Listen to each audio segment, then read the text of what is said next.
Nakikita nyo ba yung image? Hindi ko alam. Ayan. Nakikita nyo ba, guys? Hindi ko alam kung nakikita nyo, pero kung makikita mo yung image ng card, guys, yung palda niya, yung damit niya, ginagamit niyang pansalo sa mga blessings, okay? So, ibig sabihin nito, guys, literal na maaring umulan ng blessings sa inyo, guys. Umulan ng swerte ngayong new moon season, guys. Kaya maghanda kayo. Mga kapiksi, maging handa kayo sa pagtanggap nitong mga swerte na to, nitong mga blessings na to, nitong mga biyayang ito, mga kapiksi, kasi kapag na-close yung mga deals na nilalakad nyo, yung mga transaction.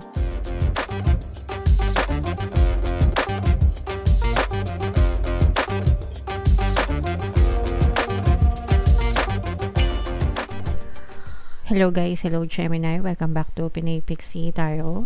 Ang pamagat ng episode natin for tonight is New Moon Kapalaran para ngayong April to May para sa Gemini, Sun, Moon, Rising, Sign, and Venus. Shuffle ko yung cards guys, hanapin ko yung energy ng Moon at saka yung energy ng Gemini. So, ito yung Moon energy mga kapiksi. Ngayon naman hanapin natin yung energy ng Gemini. Ito guys. So, Gemini, kayo ay nirepresent ng Queen of Swords sa ating spread. Ito yung combination ng positive and negative energy. Mga kapiksi, general reading lang. Pwedeng mag-resonate, pwedeng hindi.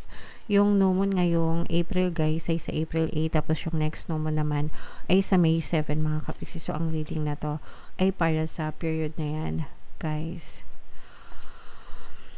So, meron ditong presence ng Earth sign, Capricorn, Taurus, Virgo, at saka fire sign, Aries, Leo, Sagittarius, air sign, Aquarius, Gemini, Libra. For some of you, maaaring may mga ganyan kayong elements sa inyong natal chart, or pwedeng you are also dealing with people na may ganyan sa kanilang natal chart. At the center of your deck, guys, gitnang gitna, no, swerte.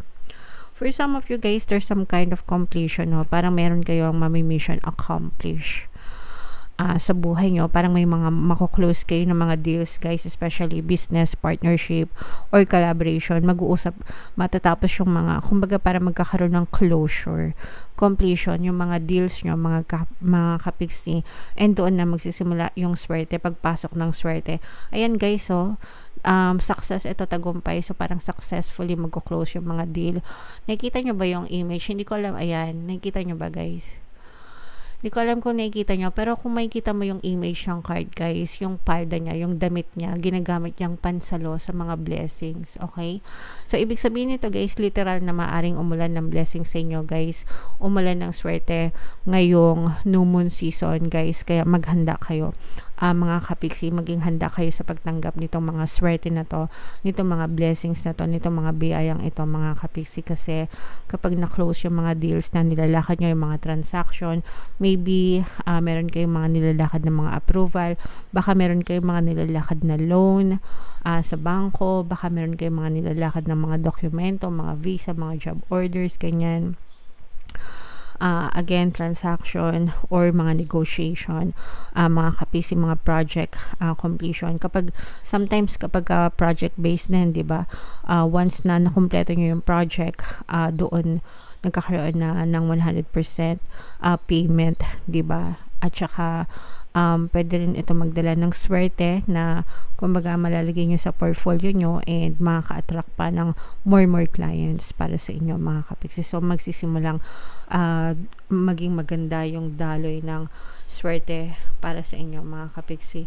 For some of you, meron tayo nakikitang travel sa inyo mga kapiksi. Parang you will have a good time. Mga beach season mga kapiksi, April na, tag-init na guys, literal.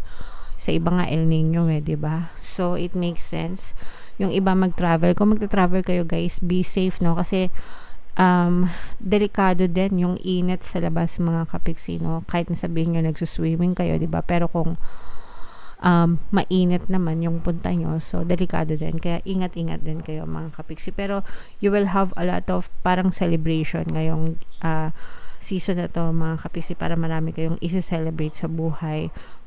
Pwedeng birthday ng loved ones nyo, or just simply having that family travel, family reunion, gathering, ganyan.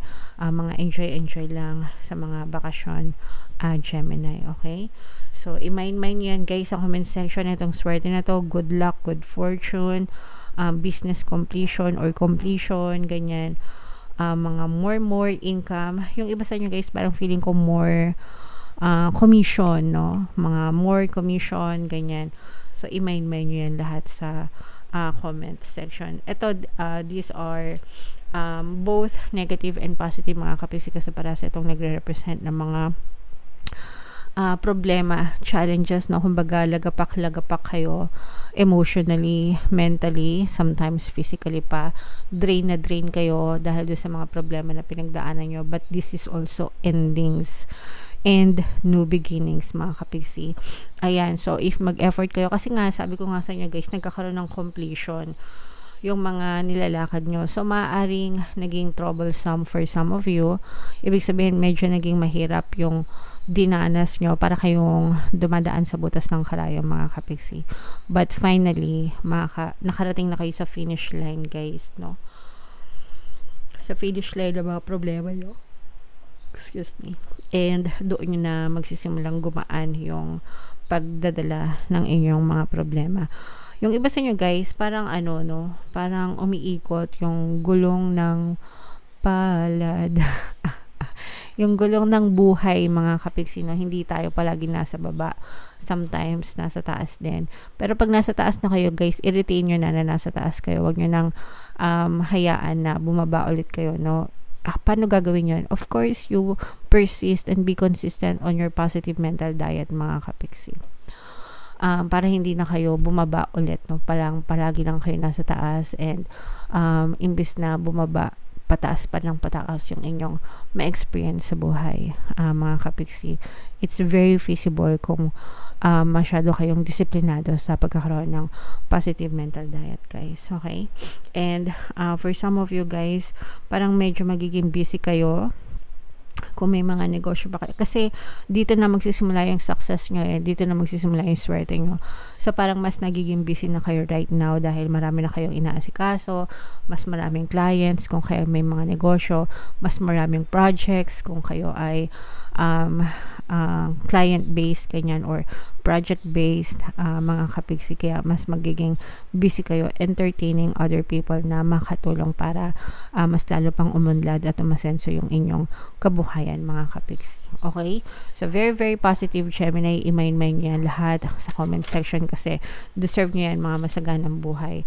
Mind swerte, mind good luck, mind good fortune, mind swerte, mind katapusan ng mga problema. So dapat inaangkin nyo rin, no? Kumbaga kiniklaim nyo na, ops, tapos na to, this is done, graduate na ako sa mga problema, hello, bagong opportunity, bagong adventure, bagong journey, okay?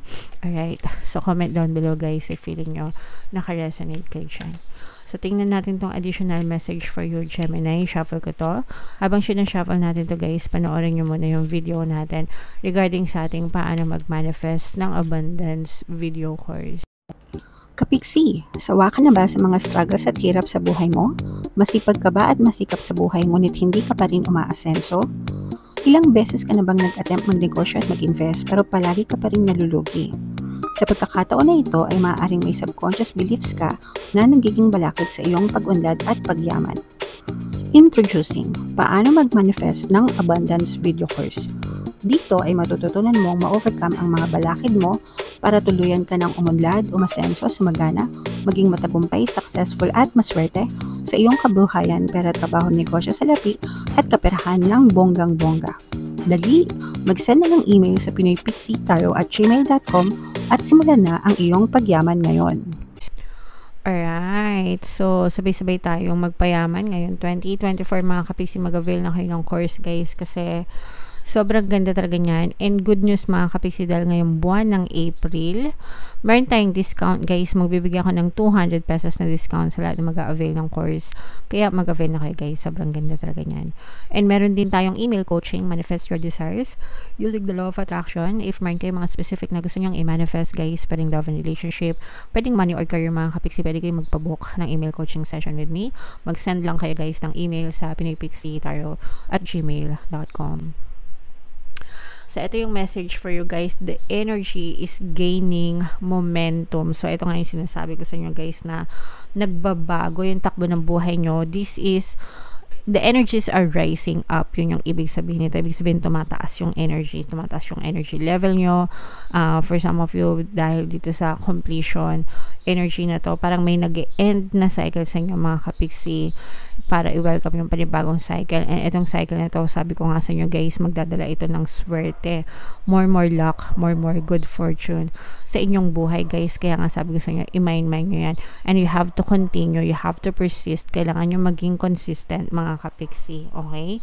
And the more na consistent kayo, the more you focus your energy dun sa mga magagandang bagay na nangyayari, you're gaining momentum, more evidences ng pagiging swerte yung maaari yung ma-experience sa buhay nyo mga kapiksi. So i-declare nyo yan, that's yours, i-mind nyo sa comment section mga kapiksi, okay?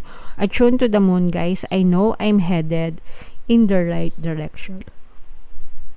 Again, I know I'm headed in the right direction. So, i-ano nyo yan guys, i-comment nyo din yan sa baba. Tapos, palagi nyo rin sabihin sa sarili nyo, papunta ako sa directions na gusto ko, papunta ako sa landas na gusto ko, kung ano yung gusto ko, makakamit ko, kung ano yung gusto ko, mangyayari. Dapat ganun kayo demanding, no, sa buhay. Ganun kayo demanding kay universe, ganun kayo tawag dito, ka-solid,